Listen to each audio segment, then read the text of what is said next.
Hi everybody, welcome to this week's edition of Born to Read from Home. The Born to Read videos are aimed at the parents of babies from 0 to 18 months old. And of course, if your baby does like to also participate in these videos, that's great. We love for them to share these songs and rhymes with you and with me. It's best to keep them looking at you as much as you can rather than at me. As I always say, they like your face better anyway. It's more important to them. And if we're ready to get started, it's time for our Storytime Train. Are we ready to go?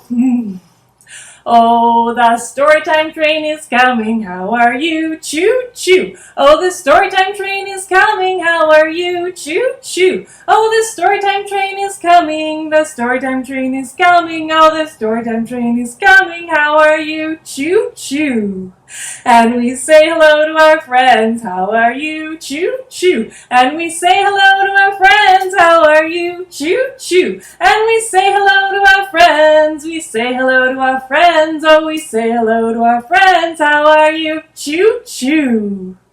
And the more we get together, the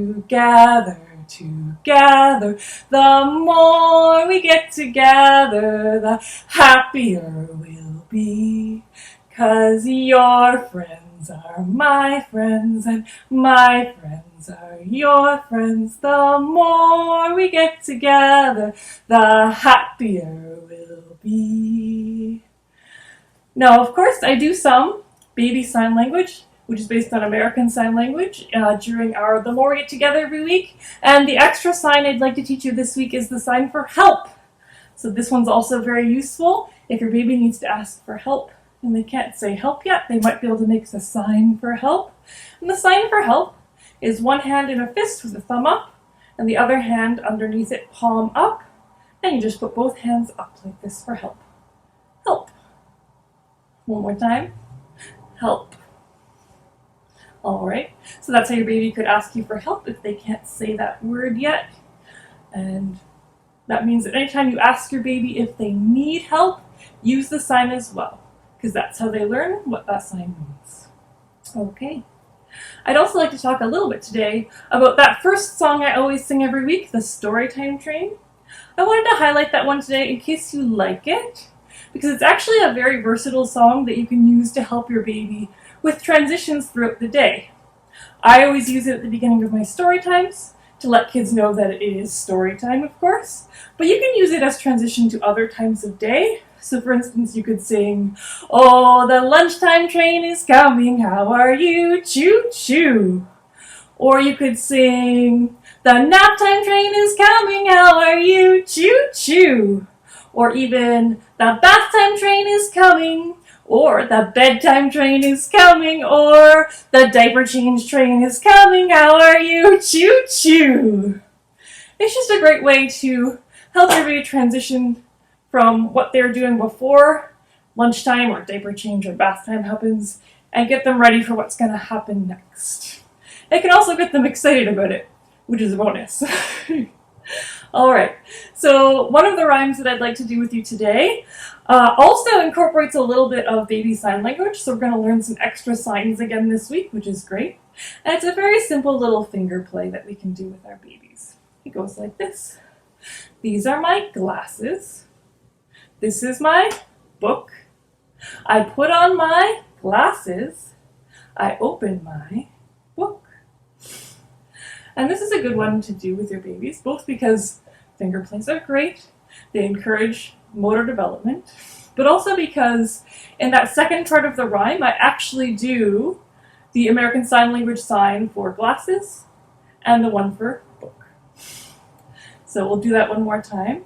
These are my glasses. This is my book. I put on my glasses. I open my book. So yeah, the sign for glasses, you just pretend you're putting on a pair of glasses. It's really easy for me because I have the glasses here, but you can just mime them if you have no glasses. And book, just like you're opening a book that's made out of your hands. Easy as that. One more time. These are my glasses. This is my book. I put on my glasses. I open my book. Very nice. And one other song I'd like to do today, which is a fun one to do with even the very youngest babies, and it's called Peekaboo. Peekaboo is a very common game. A lot of us already play it with our babies, and it might be useful for you to know that it's actually very useful for their development. Peekaboo is one of the games we can play to help very young babies develop object permanence. Because very, very young babies don't know that when they can't see something, it's still there. So Peekaboo helps them experience things going away and coming back again. And there is a song that can go with it if you like to sing. So it goes like this.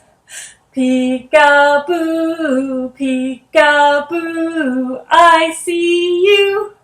I see you, I see your button nose, I see your tiny toes. Peekaboo, I see you.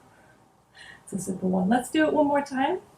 Peekaboo, peekaboo, I see you. I see you, I see your button nose, I see your tiny toes. Peekaboo, I see you. Just like that. All right, I think it's time for our lap bounce for the day, which means we get to have fun with Prepe. Here's Prepe. He's always excited to be here with you. And as always, I'm going to have Prepe facing you for our lap bounce. But when you do lap bounces with your little one, you can have them facing you so they can see your face as usual. All right. Today we're going to do one that's based on a classic nursery rhyme called Jack Be Nimble. So you might already know the rhyme, but you might not know it as a bounce. Here we go. Jack be nimble, Jack be quick, Jack jump over the candlestick. And you can switch knees when Jack jumps over that candlestick. Jack be nimble, Jack be quick, Jack jump over the candlestick. It's a good short one, and you can do it as many times as you like. And the nice thing about this rhyme is because it has a name in it, you get to replace that Jack with whatever your baby's name is. So we could do this with Prepe using his name. Prepe be nimble, Prepe be quick, Prepe jump over the candlestick. And whatever your baby's name, of course, you can put that in there for them. Babies really like it when they hear their name, and also it's useful to use their name as much as you can so that they learn what their name is when they're very little. All right. And since we've done our lap bounce for the day, it's time for us to sing our goodbye song. So are we ready to clap our hands and stomp our feet and wave goodbye together? Again, that's just an example of how you can prepare a child for what's about to be happening. I told you what all 3 stages of our song are before we even got started. Here we go.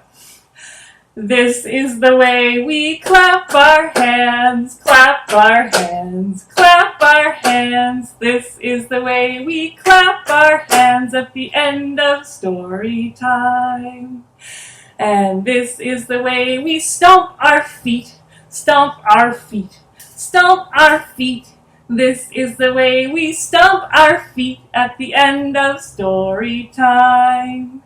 And this is the way we wave goodbye, wave goodbye, wave goodbye. This is the way we wave goodbye at the end of story time. Thank you so much for joining me once again for Born to Read from Home. I hope to see you again soon. Goodbye.